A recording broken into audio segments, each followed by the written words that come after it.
Magandang araw sa atin lahat mga kababayan, saan man panig kayo ng daigdig naroon. Dito na naman tayo sa another episode ng ating boxing vlog, Badaratelis Boxing. No? Pag-uusapan natin ngayon, ito po, kumpirmado na. Laban ni Jake Paul versus Gervonta Davis. At ito po ay papalabas sa Netflix. No? Iyan. Ito po ay hindi po pinayagan. Ang laban po na to ay hindi po pinayagan ng kahit na anong... Kasi parehong professional na yan. Si Gervonta Davis, WBA champion, no? Ng 135 lightweight. Samantalang ito naman po si Jake Paul ay professional boxer din po sa cruiserweight. Kita nyo, ang layo ng diferensya, 200 pounds. Samantalang to si Tank Davis, 135 pounds. Parang ano yan. Ang layo po ng diferensya, no? Kaya lang dahil skills-wise, talagang ang layo rin po ng diferensya. Ito si Jake Paul, nabuhay na to na na mga kontrobersya. Labanan ng mga kontrobersya. Diyan po kumikita to, no? Sa mga ganyan, no? Yung na-intriga mga tao. Yung odds po sa kasalukuyan ay pabor kay Tank Davis. Ayon po sa mga odds, betting odds, mananalo si Tank Davis. Parang plus 350, no?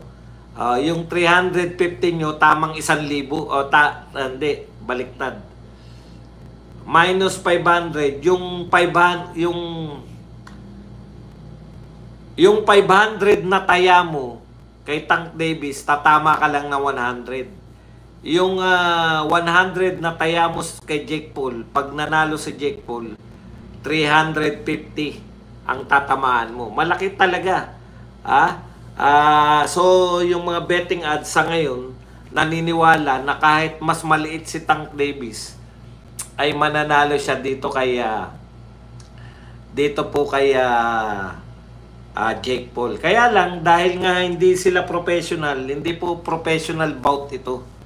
Ito po ay isang exhibition lamang. Dahil wala pong nag-sanction. Dahil napakalayo po ng weight difference, wala pong anong tawag diyan, mga commission. Wala pong mga commission ang nag-sanction ng laban na to. Kung wala pong nag-sanction, hindi po ito makukonsider na professional bout. At ito lamang ay magiging isang exhibition. Okay. Sayang naman, no? Si Tank Davis, ewan ko kung bakit niya tinanggap itong laban samantalang nasa peak siya, no, ng kanyang karera. Malaki po ang kikitain. Ngayon, kung gusto niya po talaga ng kumita ng malaki, kasi tama nga naman, si Tank Davis wala po makalaban sa 135. Dahil lahat po ng mga may pangalan na makakalaban niya, nag-akyata na po sa 140, 147, no? Yung mga dati niyang kasabayan na may mga pangalan, katulad nila Devin Haney, nila Chopimo Lopez, eto pong si Ryan Garcia, at iba pa, ay nasa matataas na po kasi malalaki sila. Naiwan na lang si Tank Davis. So, sa kita po na paglaban ni Tank Davis sa mga no-name challengers, ay talagang mas malaki ang kikitain niya kung ang makakalaban niya ay si Jake Paul. Pero, kung si Pacquiao na lang sana nilabanan mo, anyway, isang buwan lang yung diferensya, baka nga araw lang kasi gusto lumaban ni Manny Pacquiao December di ba? Sa December, sa birthday niya. Pa-birthday niya, bilyon na naman ang kikitain. Sayang naman. Malaki sana pareho, mas malaki sa tingin ko ang kikitain ng Manny Pacquiao Tank Davis kaysa dito sa Tank Davis versus Jake Paul. Dahil exhibition, alam niyo po, pangit po manood na exhibition dahil parang hindi totoong laban, di ba? Ganyan po yung datingan pag exhibition ng ang nilalabanan. Anyways, choice niya yan eh. Kaya sayang. Tapos, halimbawa, nanalo siya kay Manny Pacquiao. Championship halimbawa ang laban. Oh, di ba?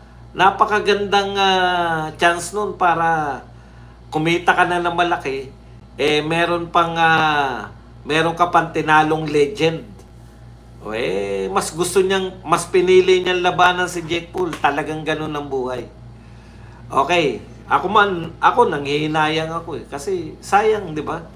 Sayang yung pagkakataon para kitang Davis na makalaban si Manny Pacquiao. Yung iba gustong-gustong makalaban si Pacquiao dahil matanda na, out of prime na, tsaka talagang as in sa boxing, yung 46, ang tanda-tanda na, no? Hindi po normal.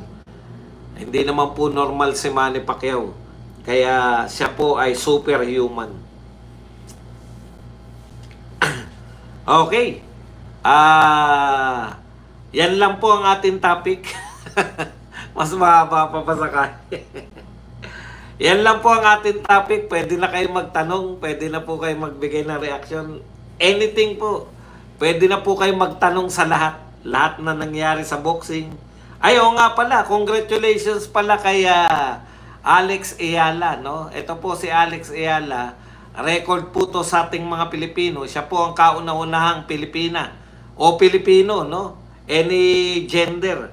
Siya po ang kauna-unahang Pilipino na nanalo sa isang regular Grand Slam, no? Yung apat po yan tinatawag na Grand Slam sa tennis. Yan pong US Open, French Open, Australian Open at saka yung Wimbledon. Ayan pong apat na yan ang pinaka-prestigiyoso, no? Na bago ka makapasok diyan, hindi po basta-basta gusto mo lang pumasok ay kailangan rated ka. Yung ranking mo mataas, no? Sa kasalukuyan po, bago siya lumaban, bago siya manalo, rank 75 po itong si Alex Ayala. Pagkatapos po niyan talunin yung rank number 14, ay rank 75 po siya dati, ngayon rank 65 na po. So ang laki po, no? 10 ang itinaas ng ranking nito ni Alex Ayala. Maganda na. Kung totoo po yung nababalita, no?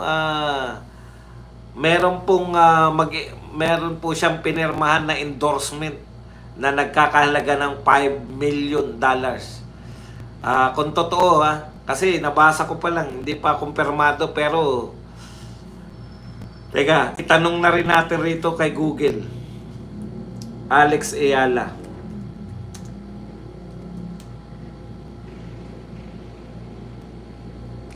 Kasi parang siya'y nababalita na new endorser. New endorser po ng mamahaling Louis Vuitton. Ayan.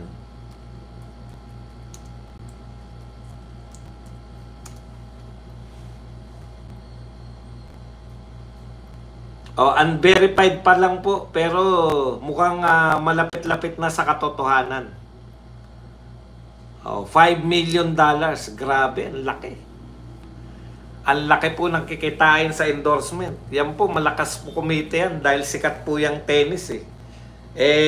Tatayaan siya ng Louis Vuitton dahil sikat, bata pa. Yan po ang ating latest. Pwede na kayong magtanong. Congrats Miss Alex Ayala. Yan. Sergio Malayuan, body shoutout.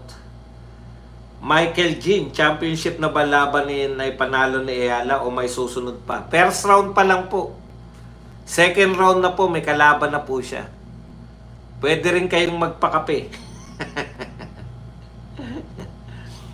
Boss Baz, tanong lang, naniniwala ka ba na napamura talaga si Alex Ayala kasi Pinoy expression natin yun, di ba? Opo, napamura po siya. Pinos ko yan sa X. Talagang napamura siya. Sabi niyo, tuwan-tuwa siya eh. Talagang, ang galing kasi ng tira eh. Kung napanood niyo yung tira na yun, pati kayo mapapamura sa husay. Boss Buds, yan. pwede na din kayong magpakape. 40 million nag-offer kay Tank Davis. Baka DDS si Alex tribute kay Digong. Malamang. Boss Bas, ano masasabi mo sa paglusob ni Silver Boys sa kampo ni Alas? Hinamon si Joseph kasama si Pau Salut. Ayan na nga po. Yan yung sinasabi ko kanina bago magsimula. Alam niyo po yung mga hamunan na ganyan, yung mga lusoban na ganyan. Nababagay po yan sa certain age, di ba? Hindi naman na kayo pare-parehong bata eh. Vlogger naman kayo, magbat. Alam niyo po, yan yung problema eh. Sa Amerika, yung mga sports caster, di ba? Nagdedebate sila, nagsasagutan. Mga vlogger lang tayo pare-pareho, magsagutan lang kayo. Anak ng tinapay naman, oh. May sabihin yung isa, magsalita rin, magsagutan lang. Mga siga pala kayo, bakit, ang una kong tanong, mga siga pala kayo, bakit buhay pa kayo hanggang ngayon? Bakit kayo nagsitanda kung totoong mga siga kayo? Ang problema eh. Yung mga sigaan pong ganyan, binabatay po sa edad yan, hindi na po nakakatuwa yung mga ganyan. Pagtatawanan na lang kayo ng mga totoo.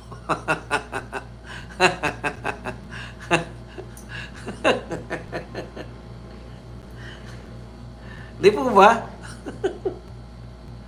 Vlogger kayo, tapos biruin mo, aakbayan mo yung tao. Puta, may bala kang gawin nun pag inakbayan mo, di ba? Inakbayan mong ganun.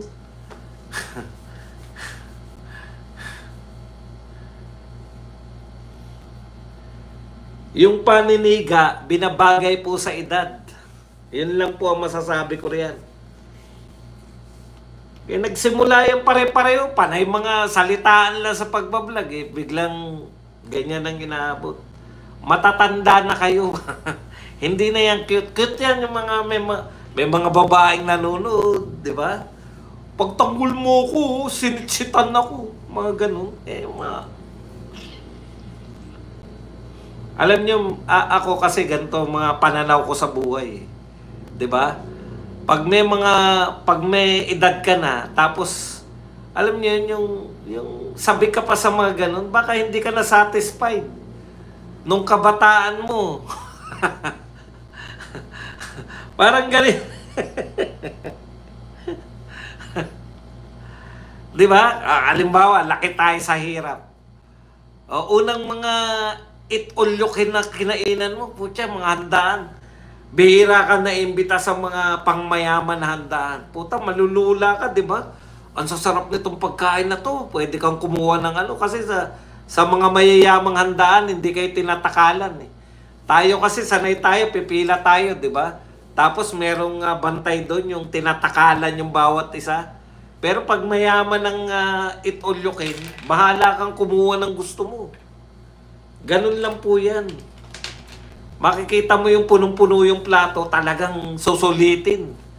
Pero yung mga nasanay ka na sa ganun, namimili ka na lang, ganun po tingin ko dyan eh. Baka nung mga bata sila, nabitin sila sa pagiging siga. Ngayong mga nagsitanda na sila, tsaka sila naniniga.